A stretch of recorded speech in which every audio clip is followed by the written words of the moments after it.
Today's video is sponsored by Readly, of whom more in a bit. I'm shaking things up a little bit for this video. I'm going to talk about buses. Basically, there's something I've been curious about for a while, and that is, how far can you go on a London bus? As I see it, there are three possible answers to this, and I'll be exploring all of them in this video. Well, actually, there's probably way more answers than that. Like, how much can you misbehave before they throw you off? I won't be doing that one, though. The first way to look at the question is this: what is the longest bus route in London? At present, it's the SL7, recently rebranded from the X26. This runs from West Croydon to Heathrow Central. The SL7 is part of the Superloop scheme. In London, we have this problem with public transport, where if you want to get from the suburbs into the city, you have loads of options. But if you want to get from suburb to suburb, travel in an orbital fashion, things are much more limited. The Superloop is an attempt to address that with a network of express buses. The concept was explored under Boris Johnson's tenure as Mayor of London, but was abandoned a couple of years later, in 2010. And that was the last mistake Boris Johnson ever made involving a bus. The concept was revived in 2017 under Sadiq Khan, and implementation began earlier this year. And now that I've mentioned contemporary politics, the comment section is going to be an absolute nightmare, isn't it? Well, that'll teach me. There are to be 10 routes. Some will be radial from central London, others will be orbital. Most of these are actually rebranded from older routes, and that's been one of the major criticisms of the initiative, that it's more of a rebranding than a revolutionary new concept. Certainly that's the case with the SL7, which until the 19th of August was the X26. The X26 started life in the 1970s as Route 726, which actually wasn't a bus route at all. It was operated by London Country Buses as a coach route. In those days it ran from Gravesend to Windsor. The route has been altered a lot over the years, most obviously. It now runs between West Croydon and Heathrow Airport. It's also undergone a few changes of ownership, with deregulation, privatisation, the breakup of London Country Buses, and a whole lot of behind-the-scenes stuff that I don't understand at all. In 1991 it was taken over by London Regional Transport after the then current owners, London Country North and West, threatened to withdraw it. London Transport then threatened to withdraw it again in 1997, but relented in the face of overwhelming complaints from regular passengers. It was in 2005 that it really took on its modern form. Then it was rebranded as the X26 and cut back from Bromley to East Croydon. Many stops were eliminated, turning it into a true express route. Service frequency was once an hour, though 3 years later it was increased to 2 an hour. Under SL7, the frequency has been increased again to every 8 to 20 minutes. Upgrades are also to include the installation of luggage racks and the renaming of certain stops for better wayfinding. I should point out that some of the buses already had luggage racks and indeed charge points, having already been in use on the X26. Despite the many cuts over the decades, the service remains the longest in London at 23.75 miles. It took a little over a couple of hours to cover it on the day I went. I'm afraid I didn't time it properly. And this is why I'm not a real journalist. The route is an interesting one that covers a lot of places. It's all in the suburbs, but within that you have a lot of variation. There are places like Cheam Village and Carshalton Ponds that are really quite scenic. You have the major shopping centre at Kingston. It has several interchanges with other forms of transport, including the Underground, the tram, several railway stations, and of course Heathrow Airport. Because it skips a lot of stops, it's a lot quicker than a conventional bus, although of course it does suffer from a lot of the same problems. It's at risk of getting caught in traffic, which is ever present in the suburbs of London. Also, London buses are like ovens in the summer, and when I filmed this we were in the middle of that early September heatwave.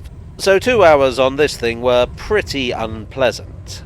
Despite all that, I have used this route several times simply for convenience. I don't know if it's the quickest way to get from southeast London to west London, but I don't like a lot of faff if I'm not in a hurry. So it is my favourite way of covering the journey. And it charges the standard bus fare, so it's by far the cheapest way of covering that distance. So that is one possible answer to the question. You can go 23.7 miles on a single bus within the bounds of the Greater London area. But there are other options. and we will be looking at another of those another day. Well, for me it's another day, for you a couple of minutes. Just enough time to discuss this video's sponsor, Readly. Readly is absolutely perfect if you're going to spend hours on buses, or waiting for buses, or just looking to make constructive use of your time in general. It's a magazine reading app that you can use on your phone, tablet, laptop, even a desktop PC if you're the sort of person who takes one of those things on a bus. If so, shame on you. Shame on you. Not only is Readly very portable, but it's excellent value for money.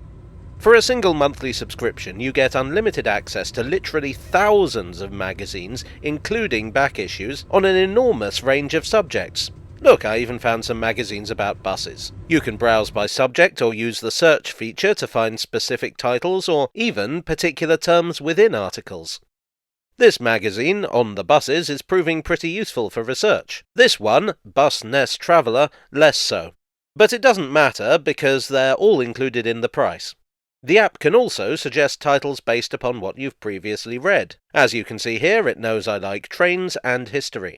Something I've been using it for a lot recently is the news. There are a lot of newspapers on there, even some local papers. And I don't know about you, but I find reading articles on news websites fairly insufferable these days. There's pop-ups, there's clickbait, there's paywalls, but Readly just lets you read the paper the old-fashioned, less annoying way. Or focus on individual articles. And you can download titles so you can read them even when you don't have an internet connection. Excellent for when you're on the tube. What else are you going to do? Talk to people? Don't be sick. You can share each account with up to 5 other people, ideal for making friends at the bus stop. And because you're all my friends, I can help you get 2 months of Readly for free by following the link in the description below. Just sign up, download, and start browsing. Waiting for the bus will become a positive pleasure. So another way you can look at the question is, how far out of London can you go on a London bus? And for that, we're going to get the 465. This runs from Kingston to Dorking out in the wilds of Surrey. Normally it departs from Cromwell Road bus station, but that's closed at the moment, so it goes from this temporary stop.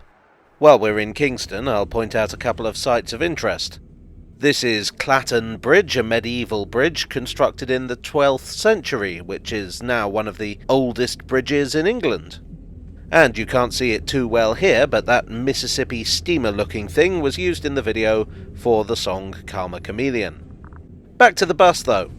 The 465 is a relative newcomer. The route was begun in 1997. And originally ran from Teddington Police Station. It replaced 2 previous routes, the 514 and the X71. In 2002 it was extended to Fulwell Bus Garage, and in 2006 it was cut back to Kingston. From 1999 it ran via Effingham, and in 2001 Tellings Golden Miller, the then operators of the bus, withdrew that service, really Effingham over in Effingham. It runs approximately once every half hour, though it varies throughout the day, and of course the usual proviso that buses can get stuck in traffic, etc. The fact that it goes so far out of London has been the subject of controversy in the past. Transport for London's responsibility is, well, Transport for London. And a lot of this route is, not to put too fine a point on it, not in London.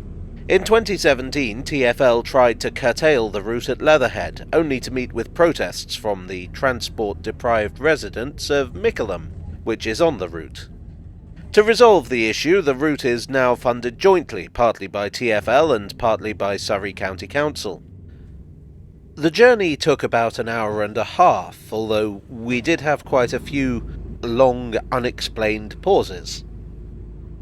The bus does pass through some quite pleasant scenery. Actually, that pleasant scenery is part of the Surrey Hills area of outstanding natural beauty, so you may wish to hop off the bus and have a look round.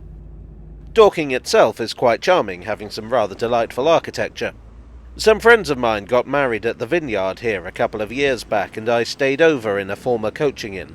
That being said, I now know that I could have just got the bus. Oh well, we live and learn.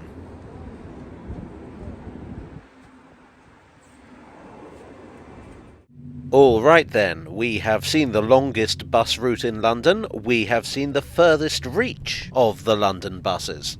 But there is a third possibility. It's not actually a London bus, but it does begin its route in London. I refer to the 724.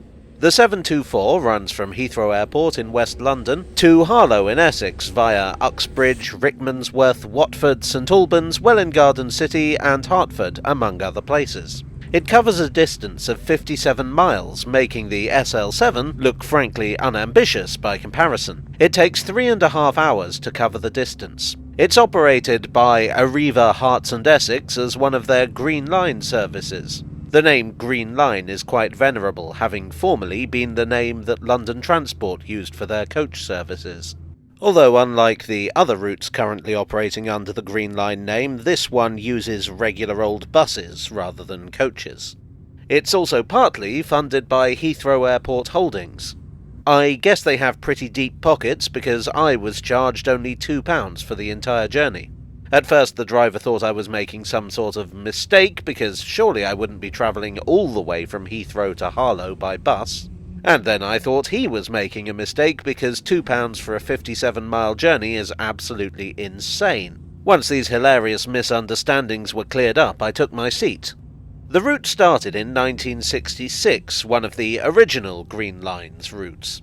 It ran from High Wycombe to Romford. Over the years it was shortened to its present route. Like the SL7, it's an express route with limited stops. In 1998 it was an early adopter of low-floor vehicles, which make buses more accessible.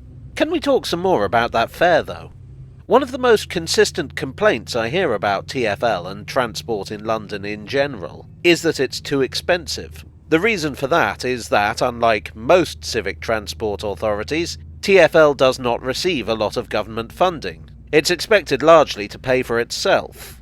Now, for comparison, the buses I took to get to Heathrow to meet the 724 cost £1.75 using the hopper fare, and to get the train from Harlow Town to Liverpool Street in central London cost me £16. Out of curiosity, I checked the coach fare as well. It's £10 and takes something in the region of 6 hours, plus you'll have the song National Express stuck in your head all day. Does that make the 724 a viable alternative to other forms of transport?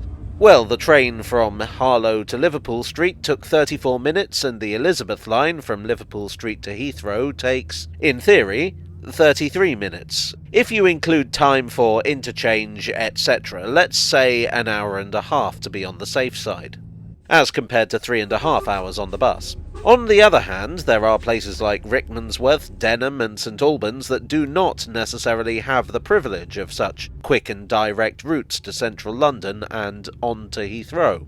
Ignoring the airport for a minute, it does offer a relatively fast bus link to places that aren't directly connected by rail, say Welwyn and St Albans. Overall, I don't really have any complaints about the 724. Well, no reasonable ones anyway. I mean, it's a long journey, but it never claims to be anything else. I doubt most people would be insane enough to do the full 57 miles, but you can.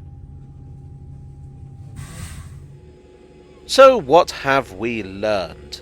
Well, we've been on 3 answers to the question of how far you can get on a London bus, 2 of which actually involved London buses.